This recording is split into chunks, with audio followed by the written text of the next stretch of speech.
आज होने वाली अहम मुलाकात से मुतालिक आपको आगाह करें। इमरान खान की आज वज़ीर आला पंजाब चौधरी परवेज़ इलाही से मुलाकात होगी। इस मुलाकात में पंजाब असम्बली की तहलील समेत दीगर उमूर पर मुशावरत होगी। इमरान खान आइनी माहिरीन से भी असम्बलियाँ तहलील करने के हवाले से मुशावरत करेंगे। मज़ीद तफसीलात जान लेते हैं। लियाकत अंसारी हमारे साथ मौजूद है। लियाकत, बताएगा आज की मुलाकात का एजेंडा क्या होगा? और बिल्कुल असेंबली को तहलील करने के हवाले से इमरान खान की आज 3 रोजा मुशावरत का पहला रोज होगा। आज वज़ीर आला पंजाब चौधरी परवेज़ इलाही के साथ उनकी मुलाकात होगी।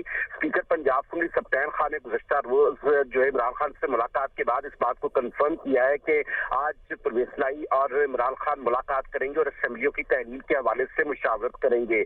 लीगल जो एडवाइस की तैयारी के हवाले से जो अली जफर एडवोकेट है, उनको ये टास्क सौंपा गया है कि वो आईनी मामला पर जायजा लेकर रिपोर्ट पेश करें। और दूसरी जानब कल यानी जुमा के रोज जो है वो पंजाब की पार्लिमानी पार्टी का इजलास होगा और हफ्ते के रोज KPK की पार्लिमानी पार्टी का इजलास होगा जिसे इमरान खान खिताब करेंगे। तो यूं ये फैसला कुल 3 दिन जो है आज का और जुमेरात जुमा और हफ्ता, ये 3 दिन इमरान खान की मुशावरत के जो है वो हतमी राउंड होगा। उसके बाद जो है वो इमरान खान इस पोजीशन में होंगे कि तारीख के हवाले से क्या फैसला करते हैं। पार्लिमानी पार्टी की क्या राय सामने आती है कि क्या वो फौरी असम्बलियाँ तहलील करना चाहते हैं या फिर पार्लिमानी पार्टी कुछ दिनों का ताखीर चाहती है, क्योंकि ये भी पार्टी के लोगों की राय सामने आ रही है कि इमरान खान फौरी तौर पर इंतखाबी मुहिम चलाने के काबिल नहीं है, क्योंकि उनकी टांग के लिए अभी भी डॉक्टर्स कह रहे हैं उन्हें कम से कम 3 महीने चाहिए, जिसके बाद वो इस पोजीशन में होंगे कि जो है वो अपनी जो रफ्तार के साथ कैंपेन चला सके। तो ये सारे मामला